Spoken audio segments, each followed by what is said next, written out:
Pater Sergio Stelina P. Teologia Stinarchi. Korkeasti kunnioitettu arkimanrita Efraim, rakkaat isät ja veljet. Polisevaste Pater Efrem metin synodiasas.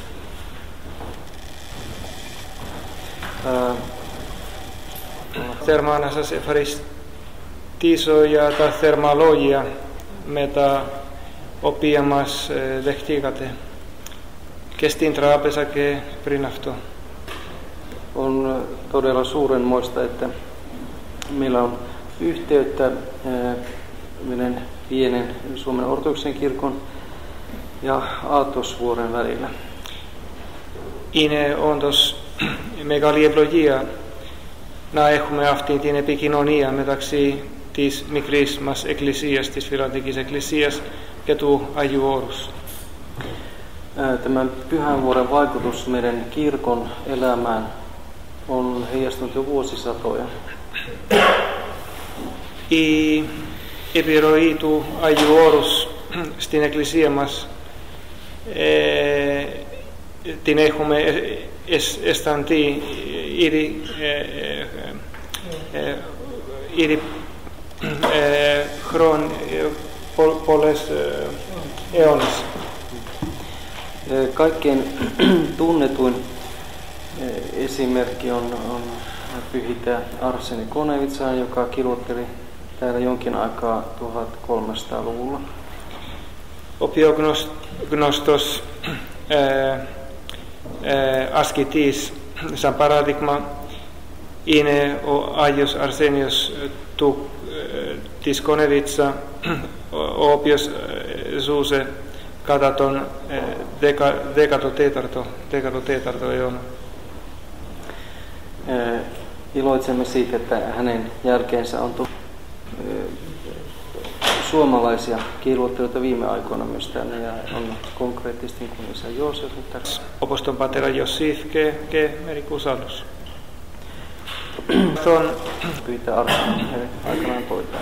Ipiognosti inei thaumaturgiki ikonatis Panagias tinopiamas efere o aios Arsenios tis Konevitsa.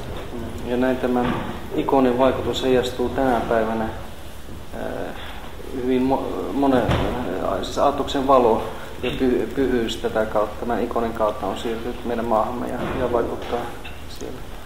To fostu ajuorus actinoboli sti Finlandia dia mesoaftistis ikonos sti Finlandia. Ja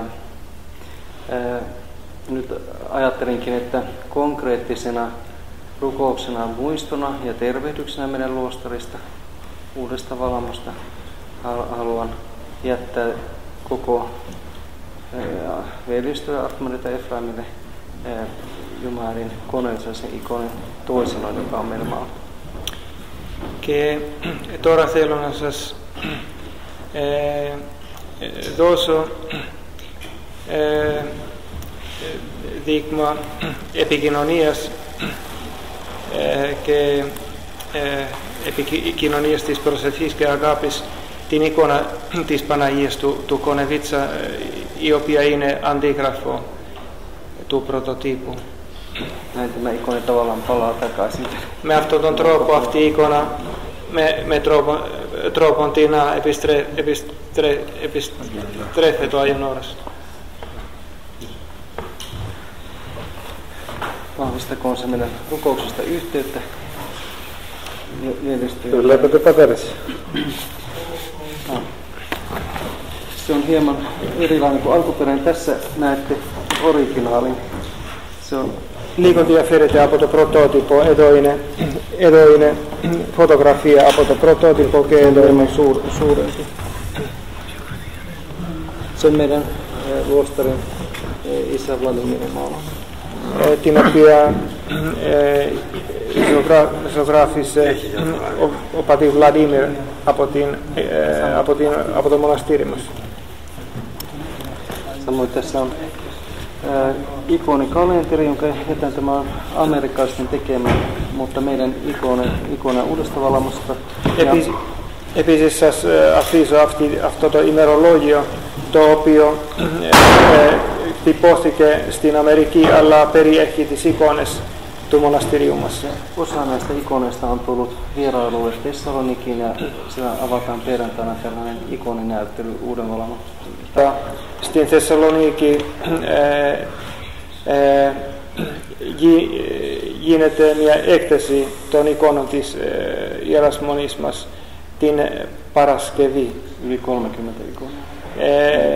Έχουμε εδώ στην έκθεση περισσότερες από 30 εικόνες. Sitten vielä jätän teidän kirjastoon, että olisi voi katsella kuvia meidän justeista. Και αφήσω επίσης στη βιβλιοθήκη σας ένα βιβλίο που περιέχει φωτογραφίες από το μοναστήρι.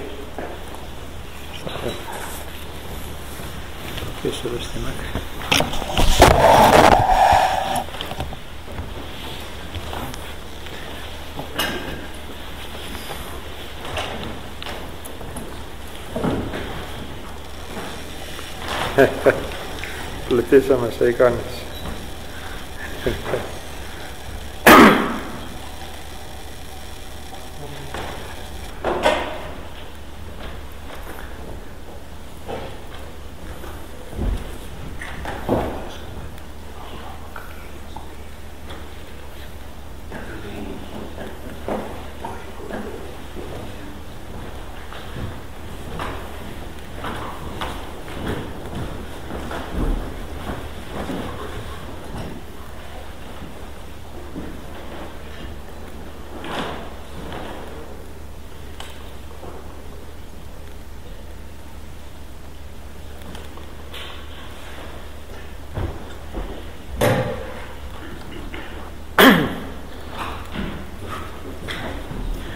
Από αυτό το γεγονός, Ροστέ μου Γέροντα, να ξεκινήσω από τον Άγιο Αρσένιο της Πονιδίτσα. Haluan aloittaa tästä tapahtumasta, joka liittyy pyhän Arsenius Konevitsalaiseen. Θαυμάζει κανείς και εκπλήττεται την πασοστική Θεία Πρόνοια του Χριστού μας. Voi sanoa, että täytyy suuresti ihmetellä sitä Jumalan suurta viisauden syvyyttä. Που από το Άγιον Όρος, että pyhältä vuodelta ο Χριστός μας εξαπέστειλε lähetti ως αγγέλους κήρυκας και μετανοίας και ορθοδόξου πολιτείας, että Kristus tätä pyhältä vuodelta lähetti parannuksen saarnaajiksi σε όλα τα μήκη και πλάτη του κόσμου, maailman kaikille kulmille, για να κηρύξουν Χριστόν julistamaan Kristusta και τον τρόπο της ζωής που ο Χριστός έδωσε εδώ στη γη με την Αγία Πολιτεία του. Ja sitä elämän tyyliä, jonka Kristus jätti tänne maailmaan omalla elämänvaelluksellaan.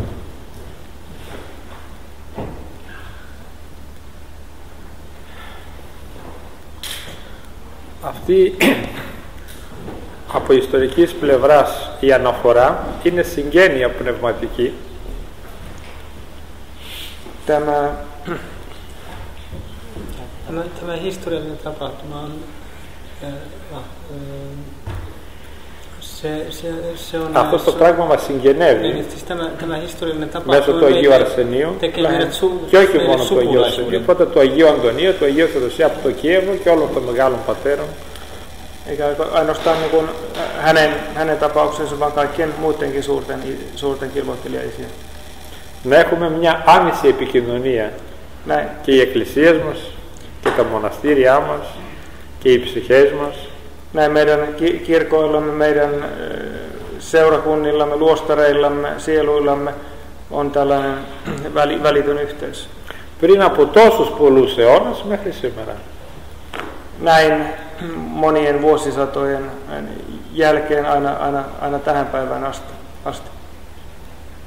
Επαναλαμβάνω, θαυμάζει κανείς που η πρόνοια του Θεού οδήγησε Αγίους ανθρώπους μέχρι τη μακρινή Φιλανδία και σε όλα τα βόρεια μέρη εκεί της Ρωσίας. Täytyy todella ihmetellä Jumalan suurta viisautta, sanon sen vielä toistamiseen, mitä Jumala lähetti Aattosvuorelta ihmisiä kaukaiseen Suomeen ja Venäjän saarille. Τότε οι μακάριοι πατέρες μας είχαν υποβληθεί σε τόσους κόπους, ανυπολόγιστους κόπους.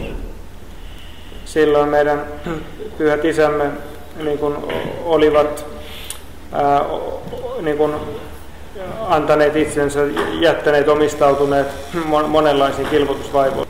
Υπολόγιστους κόπους και έξοδα και κινδύνους. He antautuvat valtaville vaaroille ja ottivat niin kuin, joutuivat niin suuriin viimeiseen osoituksena Jumalan suunnattomasta rakkaudesta, που είχαν οι Άγιοι αυτοί με την πατρίδα σας, joka pyhillä oli teidän maatanne kohtaan. Και με όλα τα βόρεια μέρη και με όλα τα κλίματα τα βόρεια. Ja kaikkia niitä pohjoisen seutuja kohtaan. Σήμερα τα πράγματα είναι πιο εύκολα, οι μετακινήσεις είναι εύκολες. Tänä päivänä liikkuminen on aivan toista, paljon helpompaa. Και μπορούμε ευκολότερα να επικοινωνούμε. Meidän on helppo pitää yhteyttä keskenämme. Όχι ως τουρίστε, όχι ως εκδρομής. Ei turisteina tai matkailijoina. Ούτε και ως απλή προσκυνητέ, αλλά κάτι περισσότερο και βαθύτερο και ουσιαστικότερο. Ei myöskään pelkkinä pyhiinvaeltajana, vaan vielä syvemmällä ja merkittävämmällä niin kuin tasolla. Γι' αυτό το επαναλαμβάνω πολλές φορές στον εαυτό μου και στους πατέρας και στην αγάπη σας τώρα το λέγω πάλι. Sen tähden monta kertaa puhun tästä velille ja nyt teidän myös mainitsen tämän teille. Ότι ο πλήστος κόσμος, εκ των λαϊκών δηλαδή, että suurin osa maalikoista μεγάλη επίδραση ευεργετική θα δεχθεί και θα αλλοιωθεί. Suuri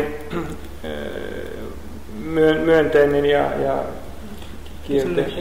suuri hengellinen myönteinen muutos tapahtuu. Όταν βλέπει τους κληρικούς και μοναχούς, kun he näkevät munkkeja ja pappeja, να διάγουν όσο γίνεται ορθόδοξα, σύμφωνα με την παράδοση των πατέρων. Kun he vaeltavat, siis kilvoittelevat perinteen mukaan ortodoksilla tavalla. Αυτός είναι ο βασικός σκοπός των συνάξεων, των συναντήσεων, των συναθρήσεών μας πανταχού. Tämä on aina kaikkien meidän kokoontumistemme keskeisin tarkoitus. Όχι να συζητούνται άλλα θέματα και να χάνουμε χρόνο και να κατακρίνουμε τους άλλους, αλλά τον εαυτό μας μόνο. Ei puhua mistä tahansa aiheesta tai olla tuomitsemassa muita, vaan ainoastaan tavallaan kritisoiden itseä tai tuomiten itseä.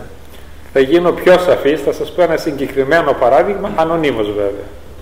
Mainitsen erään esimerkin tietysti anonyyminä. Σε μια σύνεξη πατέρων από διάφορα μοναστήρια ορθόδοξα της Ελλάδος και Αλαχού, eräässä kokoontumia muualta, ένας ενάρετος άνθρωπος του Θεού που έγινε αργότερα και επίσκοπος, eräs hyvällinen, josta myöhemmin tuli myös piispa, έλεγε φανερά, σαν δημόσια εξομολόγηση σε όλους, sanoi julkisesti ikään kuin kaikille tunnustaen, αφού μιλήσαν πάρα πολλά πράγματα, βαθιά θεολογικά και νηπτικά θέματα, kun oli puhuttu paljon teologiaa, niin kuin totesin näin, πατέρες και αδελφοί μου, isät ja veljet, όπως βλέπετε έχω τα μαύρα χάλια μου. Kuten näette, minulla on päällä niin kuin tämä musta viitta, joka muistuttaa niin kuin minun sisäisestä niin kuin kelvottomuudestani. Θεωρούμε πολύ μορφωμένος. Todellista kyyneleitä, minulla ei ole nöyryyttä, katumusta. Και όμως όλοι θέλουν να γίνουν επίσκοπος. Ja siitä huolimatta kaikki haluavat piispaksi. Αυτή η αναφορά του γέροντος με τα δακρύων, τώρα βέβαια είχε γίνει αρχιερεύς στη συνέχεια, συνεκίνησε τους πατέρας τόσο πολύ, μα τόσο πολύ, τους δόνησε σαν μεγάλο σεισμός. Tämä isän tunnustus liikutti syvästi muita ja järisytti heitä aivan maanjäristyksen tavoin. Διότι αυτός είναι ο βασικός σκοπός που φοράσαμε τα τιμημένα ράσια. Koska tämä on se syy, minkä tähden me olemme pukeneet päällemme mustan viitan. Πρέπει να ζήσουμε τη ζωή του Χριστού μέσα στο σώμα μας. Meidän täytyy elää Kristuksen elämää todeksi omassa ruumiissamme. Πρέπει το σώμα μας να το χαλιναγωγήσουμε, να το δαμάσουμε, να το παιδαγωγήσουμε, να το συνηθίσουμε να ζήσει τη ζωή του Χριστού. Meidän täytyy niin kuin laittaa valjaisiin niin kuin oma ruumiimme, meidän täytyy kesyttää se ja tosiaan elää Kristuksen elämää. Αυτήν τη ζωή την μιμήθησαν κατά πάντα οι μακάρι 12 Απόστολοι. Tätä Kristuksen elämän tyyliä noudattivat tarkasti 12 apostolia. Κυρίως ο Άγιος Ιωάννης ο Θεολόγος και ο Απόστολος Παύλος. Erityisesti Johannes Teologi ja apostoli Paavali. Και στη συνέχεια οι διάδοχοι αυτών. Ja sen jälkeen heidän seuraajansa. Μέχρι τους εσχάτους χρόνους μας. Aina näihin viime päiviin meidän aikaamme asti. Δεν είναι μικρό το ότι οι πατέρες μας, οι παλιοί και σύγχρονοι, ονομάζουν ένα κοινόβιο μοναστήρι επίγειο ουρανό. Nimittävät yhteiselämän luostaria maanpäällisesti. Δεν είναι υπερβολή ο λόγος. Kyse ei ole liioittelusta. Είναι κυριολεξία. On kyse aivan konkreettista todellisuudesta. Το θέλει ο Χριστός μας, πολύ το θέλει. Tätä Kristus kovasti toivoo. Όπως πολιτεύονται οι άγγελοι στον ουρανό, kuten enkelit elävät ja vaeltavat taivaassa, να έχει γούστο να πολιτεύονται έτσι επί της γης, μέσα στη βασιλεία του που είναι η Ορθόδοξος Εκκλησία του. Että Kristus toivoo, että hänellä olisi myös maan päällä vastaavalla tavalla ihmisiä, jotka eläisivät todeksi hänen opetuksen suunnassa, joka on kirkko. Στα παλιά χρόνια που είχαμε μεγάλος ανεβασμένος πατέρας αρχιερείς, επισκόπους, entisenä aikoina, kun meillä oli tällaisia niin kuin hyvin korkealle korotettuja piispoja. Τα μικρά παιδάκια, τα αγνά μικρά παιδάκια και οι προχωρημένοι στα πνευματικά έβλεπαν ότι puhdassieluiset lapset ja tavalliset yksinkertaiset ihmiset näkivät. Όταν έβγαινε να ευλογήσει ο αρχιερεύς στη Θεία Λειτουργία με το Κύριε επίβλεψον εξ ουρανού και είδε και επίσκεψε την άμπελον τάφη με τα δικηροτρίκυρα δηλαδή, kun piispa sitten liturgiassa siunasi trikiralla ja rikiralla sitten lausuen, että Herra, katso alas taivaasta ja näe tämä viinipuu. Να βγαίνουν αστραπές και βροντές από το στόμα του. Lähtevän hänen suustaan salamoita. Σαν να χύνουμε μεγάλα μπουκάλια από άρωμα, από ευωδία, να ευωδιάζει ο τόπος, η περιοχή. Ikään kuin suusta lähtisi sellainen voimakas, hyvän hajuinen hyvä tuoksu, joka pyhittäisi koko maan, koko paikan. Να λοιπόν η Ορθοδοξία στο μεγαλείο της. Να. Η Ορθοδοξία στο μεγαλείο της. Αυτή είναι η Ορθοδοξία και η πίστη μας. Tämä on ortodoksinen usko niin kuin kaikessa. Καθόλου λαό μας. Nämä kokemukset, joita yksinkertaisesti kansallemme aina tähän päivään asti siis säilyttäneet ortodoksisuuden. Το ίδιο και στις συνορίες ευλαβής λειτουργεί, που ήταν ο πυρήνας της κάθε κομμοπόλεως και πόλεως, η ενορία με τον ποιμένα λειτουργό της.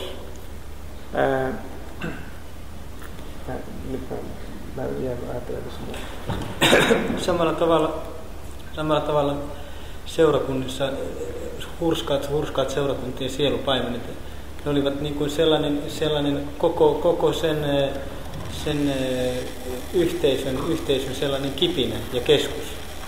Είχε δημιουργήσει δηλαδή χριστοκεντρικό σύστημα ο Χριστός μας. Εδώ, χριστοκεντρικό σύστημα διοικήσεως και ιερέα. Και σε μια εκκλησία, σε μια ενορία, ο λειτουργός. Ja sitten ο ιερέας, tavallisessa ο πνευματικός πατέρας. Seurakunnassa pappi, eli hengellinen isä. Σε σε ένα μοναστήρι ο γέροντας ή οι γερόντες σε ένα γυναικείο μοναστήρι. Luostarissa puolestaan sitten luostarijohtaja tai johtajatar. Πνευματικά άτομα, μέσα στο ράσο. Hengellisiä ihmisiä pukeutuneena viittaan. Χωρίς να είναι εξουσιαστέ και κυβερνείται κανενός. Απαγορεύεται αυτό στην Ορθοδοξία. Είναι μεγάλο αμάρτημα η φιλαρχία, η φιλοπρωτεία, το να άρχει κανείς επί των άλλων ανθρώπων.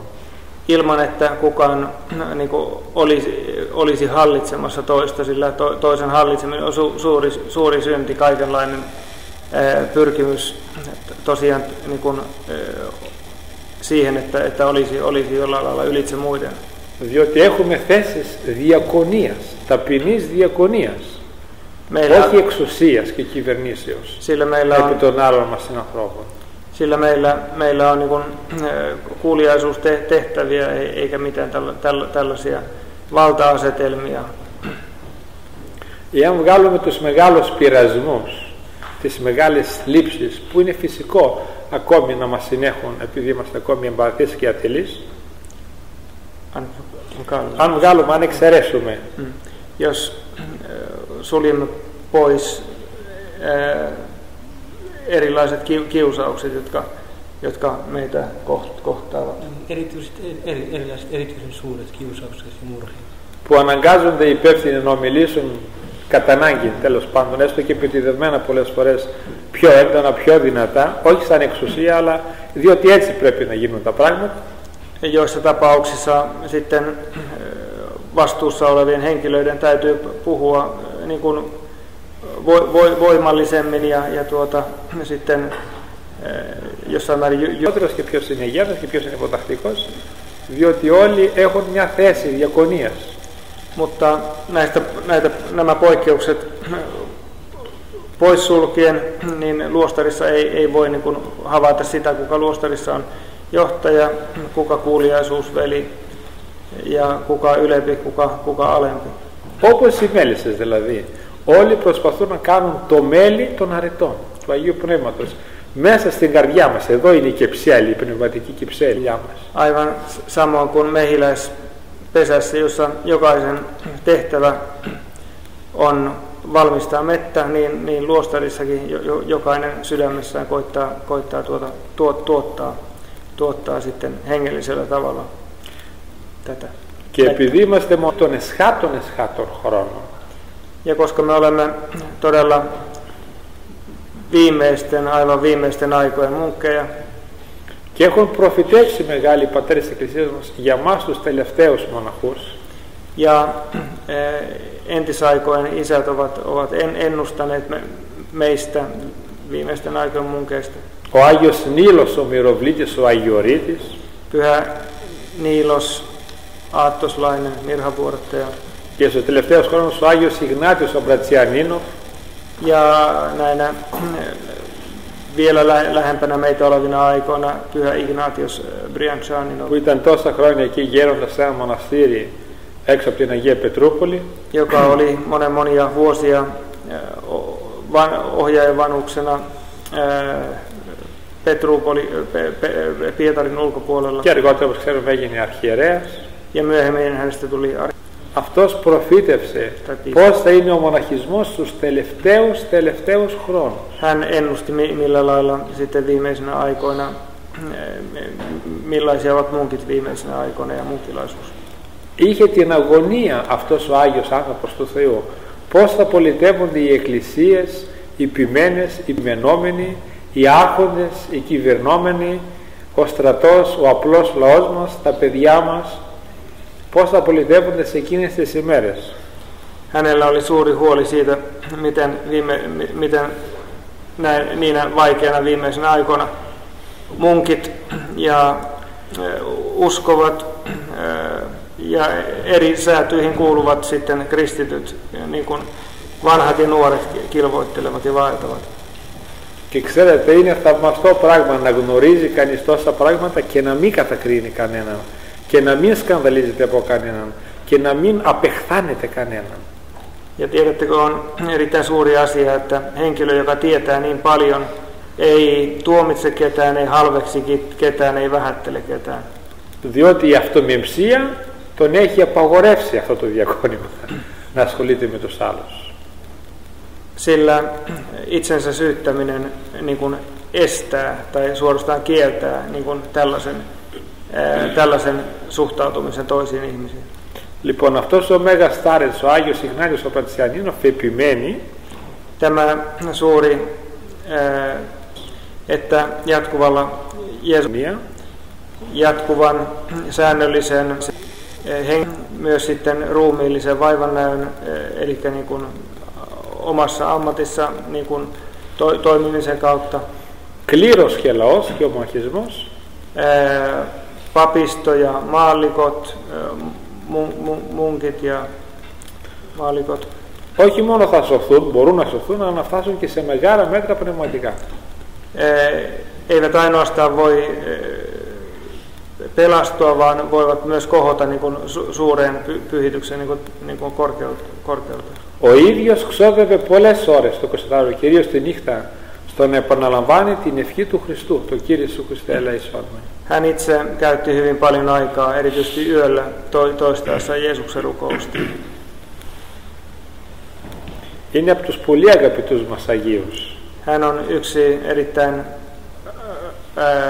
itselleni rakas pyhä. Πάνω σε αυτά τα θέματα εμείς σαν μοναχοί, επικοινωνώντας με τους άλλους αδελφούς μας, προσπαθούμε να δούμε πού βρισκόμαστε, τους κοινούς πόθους μας, το εγγύς μέλλον στα μοναστήρια μας, στους νέους πατέρες που έρχονται, στα πνευματικά μας παιδιά, στους διαδόχους μας. Näiden teemojen äärellä koetamme nähdä, että missä itse olemme, mikä meidän oma hengellinen tilanne on ja missä ovat meidän omat hengelliset lapsemme, hengelliset seuraajamme, mitä tulee tapahtumaan niille uusille isille, mitä he tulevat kohtaamaan, niille uusille isille, jotka tulevat meidän jälkeen. Διότι γι' αυτό θα δώσουμε λόγο στον Χριστό. Sillä kaikesta tästä me olemme vastuussa Kristukselle. Όχι τόσο για τα κτίσματα, θα τα τελειώσουμε, αν δεν θα τα τελειώσουμε αυτά. Emme niinkään rakennuksista, saammeko me tämän aikaan vai emmekö saa. Και βλέπετε και ο πιστός λαός μας με πόσο ενδιαφέρον και λαχτάρα περιμένει και παρακολουθεί, με το κιάλι μας βλέπει, με μεγεθυντικό φακό μας παρακολουθεί, τις λεπτομέρειες, τα πάντα. Όχι μόνο εμείς αυτούς, αλλά και αυτοί πολύ καλά είμαστε. Ίσως καλύτερα από ότι εμείς αυτούς. Ja meidän niin kuin, sisimpään me ei näe tarkkaan ainoastaan itse, vaan myös monet muut niin kuin seuraavat sitä hyvin tarkkaan ja näkevät kaiken niin kuin mikroskooppisella tarkkuudella. Διότι επαναλαμβάνω σε αυτούς τους κάτω χρόνους είναι άγγελα ελπίδος τώρα σου. Siinä aikoina viitta on pelastuksen ankkuri monille. Η δε δική μας άγκυρα ημών των μοναχών είναι ο τρόπος της ζωής των δικών μας γερόντων. Πώς ζήσαν οι πατέρες μας, πώς μας διδάξαν οι πατέρες μας, οι προκάτοχοί μας, σε αυτά τα ίχνη εμείς να πορευτούμε για να είμαστε σίγουροι για τον εαυτό μας. Meille itsellemme tämä pelastuksen ankkuri viitan muodossa on meidän edeltäjämme, meidän omat hengelliset isämme, heidän vaelluksensa ja sen tosiaan tarkkaaminen ja jäljittely.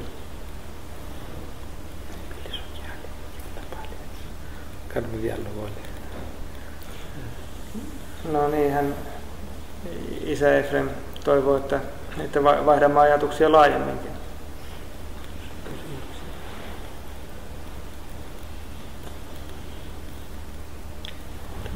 Tämä oli niin hyvä saarna meille, että ei voi sanoa kuin aamen.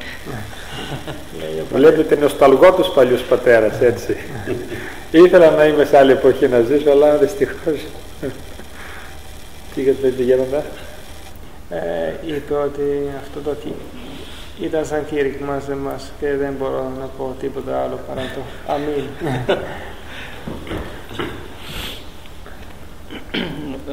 Mutta sen voisin sanoa, että me kaikki täällä nyt Pyhiinvaelluksella olevat olemme saaneet kokea suurta iloa tästä rukouksen hengestä, mikä näissä luostareissa, joissa me olemme vieraat, niin me olemme vahvistuneet, että täällä on hyvin helppo rukoilla. Täällä on niin kauan rukoiltu. Leijopati Sergios oti emis puhuimasta edo san proskinites. Έχουμε από την Φιλανδία έχουμε προσέξει πολύ καλά ότι εδώ στο Άγιον Όρος η ατμόσφαιρα, στην ατμόσφαιρα μπορούμε να αισθανόμαστε την προσευχή, ας πούμε. Η προσευχή εδώ βρίσκεται παρούσα με κάποιον τρόπο και είναι πολύ εύκολα να καταλάβουμε ότι εδώ έχετε, οι πατέρες έχουν προσευχηθεί πάρα πολύ στο παρελθόν και είναι εύκολο να προσεύχεται κανείς εδώ. Και έχουν ζυμωθεί τα χώματα με τα δάκρυα των πατέρων και τους ειδώδους των πατέρων. Όντως. Todellakin siis rukous on sillä lailla niin kuin, tullut yhdeksi tämän maaperän kanssa isien niin kuin, kilvotteluvaivojen niin kuin, myötä. Tietysti meillä on nyt se tilanne, että me olemme tulleet arjen jokapäiväisen elämän keskeltä. Nyt meillä olemme vapaita näistä kukin omista huolistamme, jossa me elämme. Tietysti sitten rukous ei ole helppoa se ollenkaan, mutta tämä on meille suotu Jumalan armosta, olemme siitä kiitollisia. Βέβαια εμείς έχουμε έρθει εδώ από την όταν ήρθαμε εδώ έχουμε αφήσει πίσω μας την καθημερινότητα και τις μέριμνες μας και είμαστε ελεύθεροι από αυτά, όλα αυτά και έχουμε ας πούμε τη δυνατότητα εδώ μόνο να συγκεντρωθούμε μόνο για την προσευχή και έχουμε παίρνει καινούριες δυνάμεις και καταλαβαίνουμε ότι είναι ένα μεγάλο δώρο του Θεού σε εμάς. Ja tuli mieleen, että kun tosiaan meillä on käynyt keskustelussa ilmi nämä monen kanssa nämä samat tunnelmat, että tässä on nyt vähän sellainen tunto kuin opetuslapsilla oli vapaa-ajan Kristian kanssa Taaborin vuorella, että opetuslapset sanoivat, että Herra, meidän on tässä hyvä olla, että jääkäämme tänne, tehdään maja. Meillä ei ole nyt tähän mahdollisuutta, että me saamme olla hetken täällä Taaborin pyhänvuoren kirkkaudessa. Και είναι σαν τώρα όταν έχουμε συζητήσει για τα κοινά μας προβλήματα, είναι σαν να ήμασταν μαζί στο όρος Θαβόρ και θα μπορούσαμε να πούμε ότι είναι καλό είναι καλός πώς είναι στα αρχαία. Καλό είναι αισιόδε είναι. Ναι.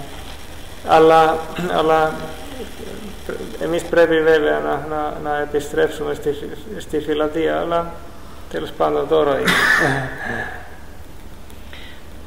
Mutta mikä hengellinen ilo on se, että todella te olette täällä ja kuulin, että siis yli 30 vuotta, kun tämä oli autiona tämä paikka, ja nyt täällä rukous toimii taas. Ναι, και είναι μεγάλη χαρά που είστε τώρα εδώ στην σκήτη του Αγίου Ανδρέα.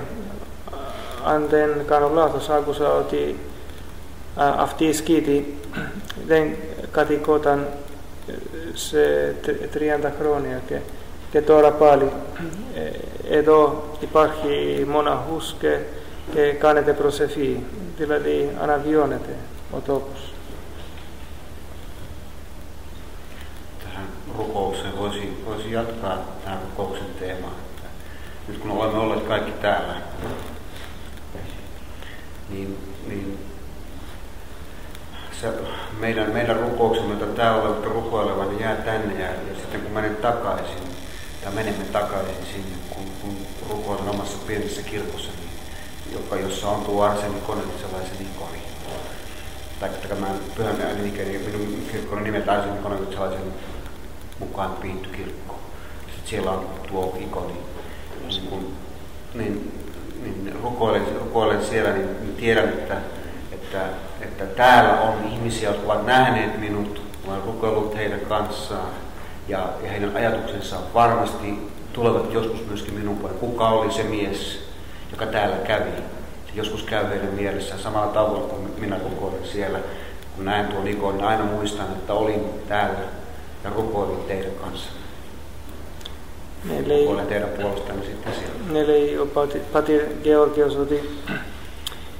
oti torautan emis mina me edo ena diastima ke kaname prosefi edo ke mikrimas prosefi me kapion tropo emine edo ke otan sajirisi stin enoriatu ke thimate και προσεύχεται μπροστά στην εικόνα της Παναγίας της Κονεβίτσα.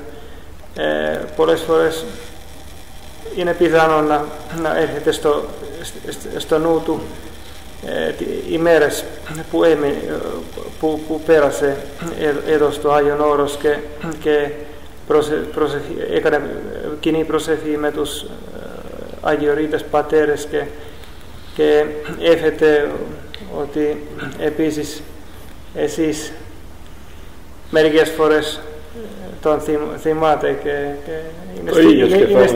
είναι στήριγμα. Hän sanoi, että samaa hän ajattelee myös itse. Vielä sen verran,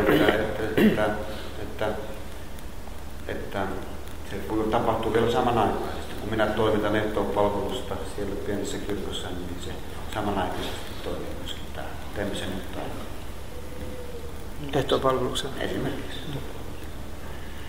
Ναι, λέει ότι η κοινή προσευχή μπορεί να γίνεται και την ίδια ώρα, επειδή έχουμε την ίδια ώρα στην Φιλανδία και στην Ελλάδα.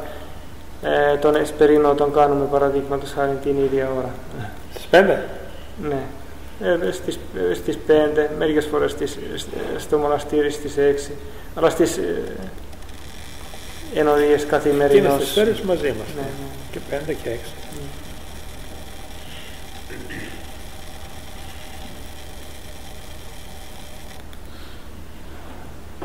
Onko muilla suomalaisilla jotakin, mitä aattos on tullut mieleen? Mitä haluaa tässä yhteydessä? Niin, tässä on ensikertalaisista jotkut aikaisemminkin. Me olemme tietysti hyvin väsyneitä, meillä on ollut paljon vaikutteita ja me olemme eläneet teidän elämänrytminne mukaan ja useimmat meistä emme herää niin aikaisin aamulla rukoilemaan. Βέβαια, πολλοί από μας μπορεί να είμαστε κουρασμένοι επειδή ζούσαμε μέσα στις εμπειρίες και έχουμε ξυπνήσει πολύ νωρίς και δεν έχουμε κινηθεί πολύ και γι' αυτόν τον λόγο μάλλον είμαστε λίγο σιωπηλοί. Θα σταματήσουμε όλοι τώρα. Εδώ η νύχτα κυρίως ξοδεύεται πιο πολύ για ησυχία και για αγρυπνία. Άλλη φιλοσοφία περί του χρόνου της νυχτός. Ενώ στον κόσμο πιστεύουμε πως η νύχτα δόθηκε για ύπνο, ναι. Αλλά αργότερα εδώ ο ύπνος ονομάστηκε ησυχία, δηλαδή λιγότερες ώρες ύπνο. Αυτό είναι ιερά ησυχία. Και ακόμη πιο πολύ η ώρα της αγρυπνίας και της προσευχής, εκείνος ο χρόνος, ο χρυσός, ο πολύτιμος χρόνος της ζωής μας. Η νυχτερινή προσευχή, η νυχτερινή αγρυπνία. Niin hän sanoi, että tosiaankin maailmassa varmasti on niin, että yö on annettu nukkumista tai ymmärretään nukkumista varten, mutta täällä on erilainen niin kuin käsitys ajasta, että täällä aika on niin kuin rukousta ja hiljaisuutta varten.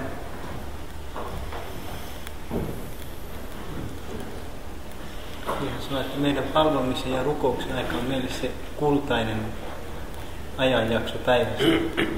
Yön aika on meille kaikkein arvokkain aika. Olisi mielenkiintoista kysyä häneltä, että vaikka emme, niin kuin evankeliumi sanoo, vaikka emme tiedäkään aikaa, koska Kristus on meille sanottu, koska Kristus toiselta tulee, niin onko nyt olemassa viimeisen aikaa, vaan sanoin, että hän ο πατήρ Γεώργιος λέει ότι θα ήταν ενδιαφέρον να ακούσουμε την γνώμη σας. Βέβαια, ο Χριστός στο Ευαγγέλιο λέει ότι η ώρα της δεύτερας παρουσίας του, της δεύτερας ελεύσεως του είναι άγνωστη, αλλά εσείς βλέπετε κάποια σημεία των καιρών στις μέρες μας. Ποτέ δεν θα μας απασχολήσει πότε θα γίνει η Δευτέρα Παρουσία. Koska meitä ei niin kuin, erityisesti askarruta se, että koska toinen tuleminen tapahtuu. Όσα χρόνια και αν περάσουν, ίσως και χιλιάδες. Kuinka kauan sitä aikaan tahansa, vaikka tuhansia, mutta voi olla, että hyvinkin vähän. Για τον απλούστατο λόγο ότι δεν γνωρίζουμε πόσοι ακόμη θα γεννηθούν και πρέπει να γεννηθούν για την Βασιλεία των Ουρανών. Siitä yksinkertaisesta syystä, että me emme tiedä sitä, että kuinka monien ihmisten vielä täytyy syntyä tavallaan niin kuin, taivasten valtakunnan niin kuin, täyden luvun niin kuin, täyttymistä. Όσο και να δυσκολεύουν τα πράγματα που τα ζούμε και βλέπουμε την τρομερή δυσκολία. Vaikka niin kuin näemmekin niin kuin nämä suuret vaikeudet. Ο Χριστός κυβερνά, ο Χριστός ρυθμίζει και προνοεί και μπορεί να το πάει το σύστημα όσα χρόνια θα θέλει. Με τη δική μας τη λογική. Δεν δυσκολεύεται κανένα. Näistä vaikeuksista huolimatta Kristus hallitsee ja johtaa kaikkea ja asiat voivat, niin kuin, tämä tilanne voi kestää niin kauan kuin Kristus haluaa, siis kaikesta niin kuin, vaikeudesta huolimatta. Αλλά να προσέξουμε το εξής τώρα, αυτό που θέλω να σας πω. Mutta tämän erityisesti haluan sanoa ja pyydän sitä tarkkaan. Επειδή είναι πανταχού παρόν, koska hän on kaikkialla läsnä και ανάμεσά μας, ja meidän keskellämme, και παντού, αλλά και ανάμεσά μας, και μέσα μας, αλλά και ανάμεσά μας. Kaikkialla meidän keskellämme, mutta myös meidän sisällä. Ο άνθρωπος όσο πιο πολύ πνευματοποιείται, ihminen mitä enemmän hän hengellistyy, αρχίζει και τον διαισθάνεται, τον αισθάνεται, τον βλέπει. Alkaa tuntea hänet, alkaa nähdä hänet Kristuksen. Είναι μια προσωπική γνωριμία, on kyseessä tällainen henkilökohtainen μια προσωπική σχέση, μια προσωπική Δευτέρα Παρουσία. Henkilökohtainen suhde. Ή μια καινούργια παρουσία, σχέσεις δηλαδή, στην όραση του Χριστού. Niin kuin persoonallinen Kristuksen toinen tuleminen erässä mielessä. Αυτό απασχόλησε όλους τους πατέρες της Εκκλησίας μας. Tämä ainoastaan niin kuin askarruttaa εφόσον είναι πανταχού παρόν και είναι ανάμεσά μου και δεν τον βλέπω ακόμη, koska hän on keskuudessa, me emmekä näe. Αυτός με βλέπει, εγώ δεν τον βλέπω, τον πιστεύω, τον λατρεύω, τον διακονώ, δεν τον βλέπω όπως τον βλέπουν οι άγγελοι. Hän näkee minut, mutta minä en näe häntä niin kuin enkelit näkevät. Ο Χριστός δεν κρύβεται, είναι το ίδιος. Kristus ei ole piilossa, hän on yksi. Το μάτι μου δεν είναι ακόμη δεκτικό οράσεως. Mutta minun silmäni ei ole vielä niin kuin kykenevä tähän näkemään. Άρα έχω πρόβλημα με τα πάθη μου, με τα αμαρτήματά μου, με την υπερηφάνειά μου. Αυτά σκεπάζουν σαν σύννεφο, σαν ομίχλη και δεν μπορώ να δω καθαρά. Minulla on niin kuin ongelmia niin kuin omien erilaisten niin kuin himojeni kanssa, omien heikkouksien kanssa. Ja nämä niin kuin tällaisen niin kuin usvaverhon niin kuin tavoin niin kuin peittää minulta niin kuin Kristuksen. Επομένως η πνευματική μας ζωή αποβλέπει στο να φτάσουμε να κάποτε με τη χάρη του Χριστού μας και της Παναγίας μας να αξιωθούμε, να βιώσουμε πιο έντονα, ίσως και να δούμε αν ο Θεός θελήσει τον Χριστό μας.